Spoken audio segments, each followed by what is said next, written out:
O apóstolo João, talvez que foi o último a morrer, ele escreveu para os crentes daquela época e que serve para nós hoje. Ele disse: amados, não deis crédito a qualquer espírito, antes provai os espíritos se procede de Deus, porque muitos falsos profetas têm saído pelo mundo afora. Isso está na sua primeira epístola, capítulo 4, versículo 1.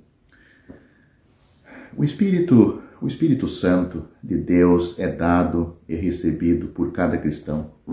Mas agora João quer que seus leitores conheçam que há dois espíritos no mundo. Há o Espírito de Deus, que tem enviado os seus servos ao mundo, e há o Espírito do Anticristo, que tem enviado seus falsos mestres ao mundo. A expressão encontrada aqui neste versículo, amados, demonstra que João ama estes queridos santos e não quer, portanto, que sejam seduzidos por homens malignos e por doutrinas falsas. Por esta razão, ele os adverte: não creiais a todo o Espírito. A unção do santo, mencionado no final do capítulo 2, aí de 1 João, foi dado a cada cristão. E é um protetor divinamente dado para ajudá-lo a distinguir entre a verdade e o erro. Este fato deve levar-nos a usar nossa capacidade de discernimento que o Espírito Santo nos deu. O tempo do verbo é contínuo, mostrando que o hábito da nossa vida deve ser recusar crer em todo o Espírito e sim provar os Espíritos, a fim de aceitar o que é de Deus e rejeitar o que não é de Deus. Todo cristão é responsável para exercer discernimento com respeito às coisas espirituais. Temos o Espírito de Deus e a Palavra de Deus e, portanto, estamos bem equipados para fazer isto. No mundo há muitas influências espirituais e todos nós temos experiência delas. Não são necessariamente de Deus só pelo fato de serem espirituais. Poderes miraculosos não são uma prova absoluta de se possuir a verdade. Podem ser ilusões de entusiastas fanáticos, indoutos e enganados por si mesmos, ou podem ser mentiras proferidas por aquele que, propositadamente, engana os outros. Deus nos tem dado a sua palavra completa. A fé foi dada aos santos uma vez por todas. Aquilo que estes santos ouviram desde o princípio era a pura verdade. Eles são avisados contra os que ultrapassam a doutrina de Cristo. Isso está em 2 João, versículo 9, na Bíblia atualizada. Porque já muitos falsos profetas se têm levantado no mundo, como o Senhor predisse, e os seus apóstolos confirmaram o que aconteceria. Ele disse: acautelai-vos, porém, dos falsos profetas, que vêm até vós vestidos como ovelhas, mas interiormente são lobos devoradores. Por seus frutos os conhecereis. Mateus capítulo 7, versículos 15 e 16. Acautelai-vos que ninguém vos engane, porque muitos virão em meu nome dizendo: eu sou o Cristo, e enganarão a muitos. Mateus capítulo 24, versículo 4 e 5. O apóstolo Paulo, escrevendo a Timóteo, ele disse: porque virá tempo em que desviarão os ouvidos da verdade, voltando a fábulas. 2 Timóteo capítulo 4, versículos 3 e 4. Paulo também escreveu: porque deste número são os que se introduzem pelas casas e levam cativas mulheres nécias. 2 Timóteo capítulo 3, versículo 6. No versículo 2 do capítulo 4 de 1 João, o apóstolo diz: nisto conhecereis o Espírito de Deus, isto é, conhecer por experiência e por observação. Isso assegura-nos a infalibilidade do teste.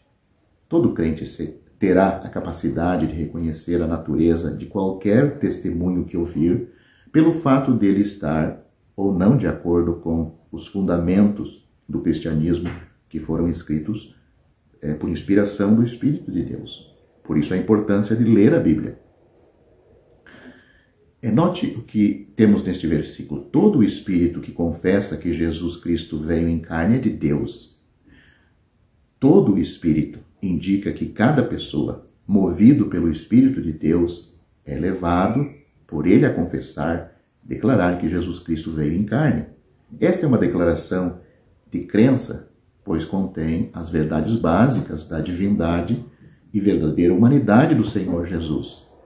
Essa declaração é o padrão pelo qual os erros gnósticos, ensinados pelo homem chamado Cerinto, poderiam ser provados. Cerinto e seus seguidores ensinavam que Jesus era um homem comum sobre quem o Cristo desceu no seu batismo por causa da sua piedade. Porém, a palavra de Deus afirma que na cidade de Davi vos nasceu hoje o Salvador, que é Cristo Senhor. Lucas capítulo 2, versículo 11. Isto foi falado na ocasião do seu nascimento e não na do seu batismo, do batismo do Senhor Jesus. Também lemos: Deus enviou seu Filho, nascido de mulher, nascido sob a lei, Gálatas capítulo 4, versículo 4, e outra vez lemos: Cristo Jesus veio ao mundo para salvar os pecadores, 1 Timóteo capítulo 1, versículo 15. Na verdade, o Verbo se fez carne e habitou entre nós. João capítulo 1, versículo 14, agora o Evangelho de João. O tempo perfeito do Verbo aqui tendo vindo, seria literalmente, é importante, indica uma vinda com um resultado permanente. Na encarnação, nosso Senhor Jesus assumiu verdadeira humanidade. Participou de sangue e carne. Hebreus capítulo 2, versículo 14, ele assumiu permanentemente a verdadeira humanidade e levou essa humanidade até o próprio trono de Deus. Agora, neste momento, ele é um só mediador entre Deus e os homens, Cristo Jesus, homem. 1 Timóteo capítulo 2, versículo 5. E agora nele habita corporalmente toda a plenitude da divindade. Colossenses capítulo 2, versículo 9. Todo o espírito que confessa essas coisas acerca de Cristo é sem dúvida de Deus. Vivemos em uma época em que as seitas estão se multiplicando com rapidez impressionante.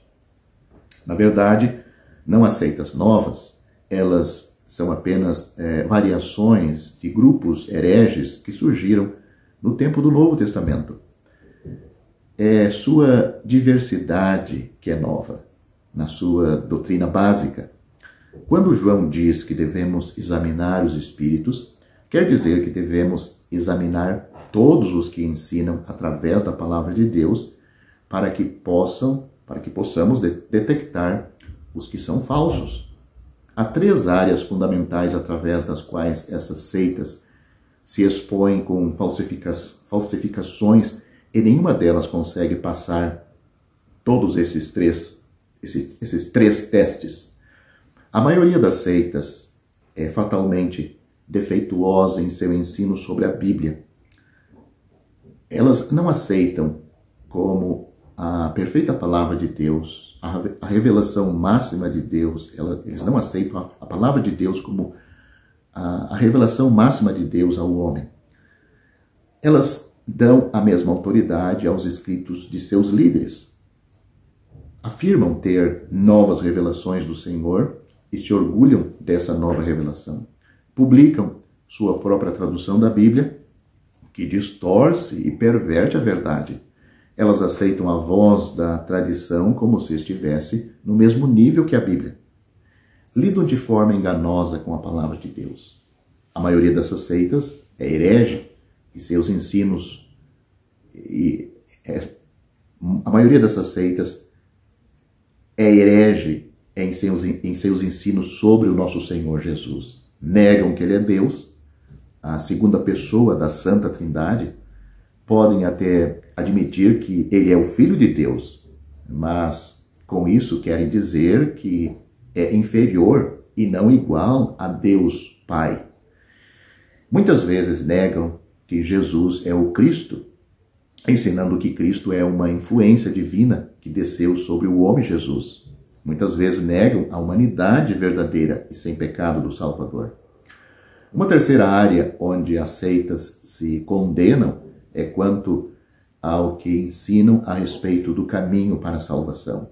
Elas negam que a salvação aconteça somente pela graça, através da fé no Senhor Jesus. Todas elas ensinam outro evangelho, como a salvação por boas obras ou por bom caráter. Quando pregadores destas seitas vêm à nossa porta, qual deve ser nossa resposta?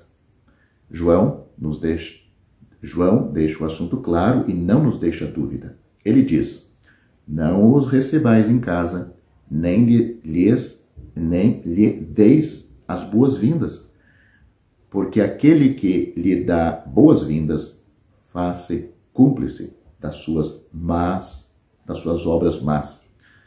Isso está em 2 João, a sua segunda epístola de João, do apóstolo João, versículos 10 e 11, só tem um capítulo.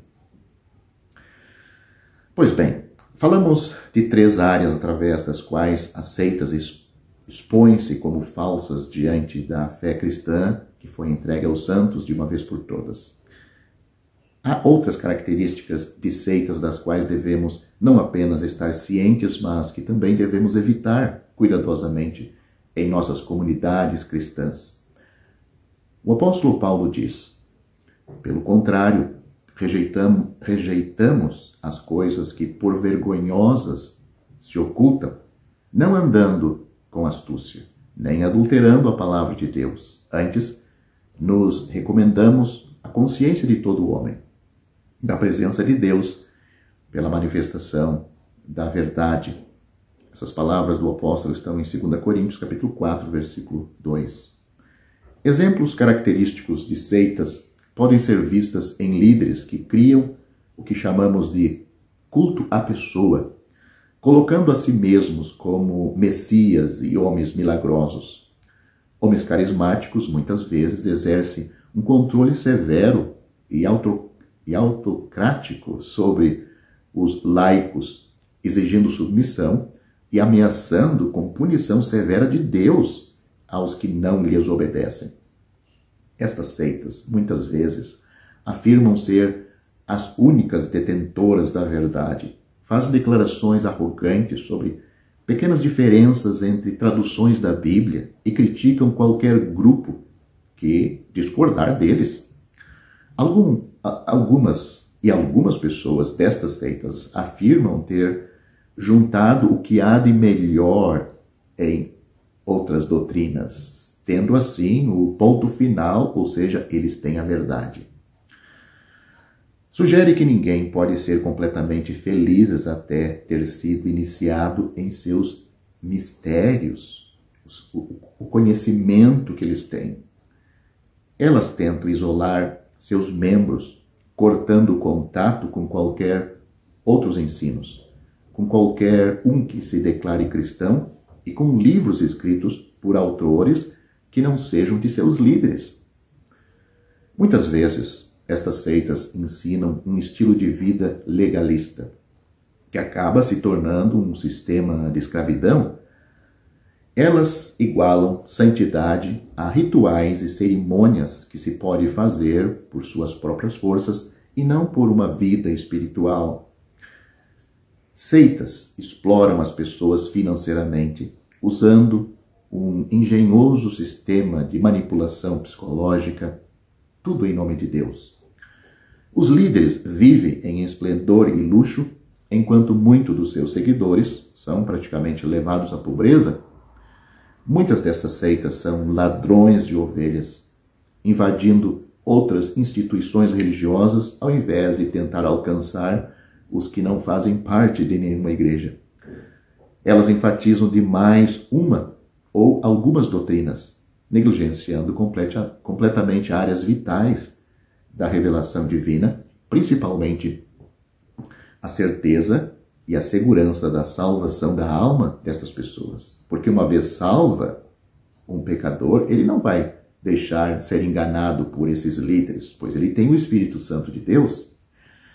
Seitas tratam aqueles que ensinam a verdade como inimigos. Por isso Paulo pergunta aos Gálatas legalistas: tornei-me porventura vosso inimigo por vos dizer a verdade? Gálatas capítulo 4, versículo 16. É triste que qualquer uma dessas atitudes ou ações afetam comunidades cristãs sólidas, mas enquanto fizermos parte do corpo, precisamos nos proteger delas zelosamente. Espero que você não caia nos erros destas seitas e que, se você estiver entre elas, saia hoje mesmo e busque a verdade na palavra de Deus.